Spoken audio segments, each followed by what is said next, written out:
Բարև ձեզ, գիտեք սա ինչ շենք է, Արմեն Տիգրանյանի անվան երաժշտական դպրոցն է, այո ճիշտ հասկացաք, այսօր պատմելու եմ Արմեն Տիգրանյանի մասին։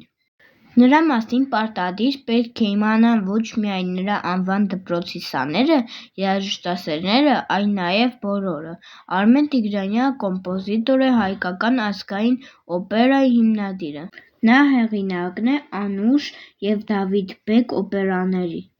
Նա ծնվել է 1879 թվականի դեկտեմբերի 14-ին Ալեքսանդրապոլում, այժմյան Չքնաղ Գյումրի քաղաքում։ Դե ինչպես ասում են, իսանը ուր դուրս կեղնի, Գյումրուց, բա… Նա փոքր տարիքում նվագել է ֆլեյտա։ Նրանց տանը հաճախ են հավաքվել արվեստագետներ։ Նրանց հետ շփումը բնականաբար իր հետքն է թողել Տիգրանյանի վրա։ Թիֆլիսում երաժշտական ուսումնարանում սովորելու տարիներից մի մեծ երազանք է ունեցել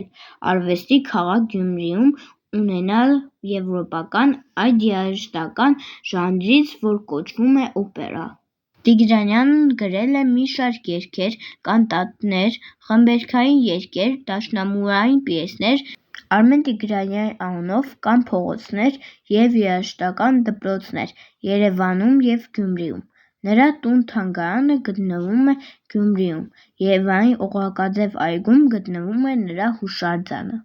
Մի երկու խոսք էլ ասեմ դպրոցի մասին։ Ինչպես սկզբում ասեցի, սա Արմեն Տիգրանյանի անվան երաժշտական դպրոցն է, որ հիմնադրվել է 1949 թվականին։ Գտնվում է Շենգավիթ համայնքում։ Եղել է որպես Սայաթ-Նովայի անվան երաժշտական դպրոցի մասնաճյուղ, սակայն 1950 թվականին վերափոխվել է ինքնուրույն դպրոցի և վերանվանվել է մեծանուն երաժիշտ Արմեն Տիգրանյանի անունով։ Շենքի ճակատը զարդարում է պղնձե երաժշտություն բարձրաքանդակը։ Դպրոցում գործում են հետևյալ բաժինները՝ դաշնամուր, ժողովրդական և փողային գործիքներ, լարային գործիքներ, հարվածային գործիքներ և այլն։ Դպրոցում հաճախ կազմակերպվում են համերգներ։ Այստեղ սովորել են հայտնի երաժիշտներ։ Նաև ասեմ, որ այս դպրոցի սաներից է բոլորիս հայտնի բլոգեր և երգիչ Կարո Ազյումյանը։ Հպարտությամբ ասեմ, որ ես նույնպես սովորում եմ